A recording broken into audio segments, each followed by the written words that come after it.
Hello everyone, welcome to our channel. ఇవాళ మన recipe వచ్చేసి గోధుమ పిండి తీపి దోశలండి. ఇది మా అమ్మ చాలా స్పెషల్గా చేసి పెట్టేది. మాకు చాలా ఫేవరెట్ అనమాట. ఈ దోశల్ని ప్రిపేర్ చేసుకోవడం కోసం ముందుగా మనం బెల్లాన్ని కొంచెం వాటర్ యాడ్ చేసి కరగబెట్టుకోవాలండి. ఇప్పుడు ఈ బెల్లం వాటర్ని మనం వడగట్టేసుకొని ఇందులో కొంచెం సాల్ట్ని యాడ్ చేసుకొని సాల్ట్ కూడా మిక్స్ చేసి పెట్టుకోవాలి. ఈ సాల్ట్ యాడ్ చేసుకోవడం వల్ల మనకి దోశల్లో టేస్ట్ అనేది బ్యాలెన్స్డ్గా అనిపిస్తుందండి. ఇప్పుడు ఇందులోకి మనం ముందుగానే జల్లించి పెట్టుకున్న గోధుమ పిండిని కూడా యాడ్ చేసుకొని ఎక్కడ అసలు ఉండలనేవి లేకుండా నీట్గా తిప్పుకుంటూ కలుపుకోవాలి.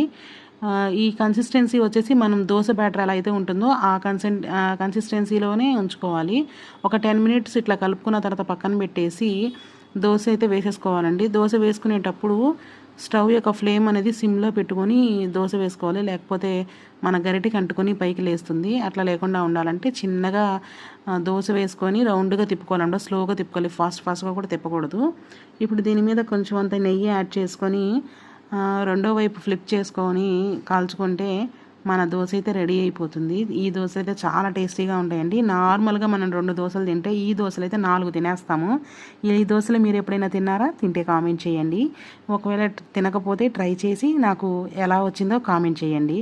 ఇలాంటి మరిన్ని రెసిపీస్ కోసం నా ఛానల్ని సబ్స్క్రైబ్ చేయండి, లైక్ చేయండి, షేర్ చేయండి. Thank you.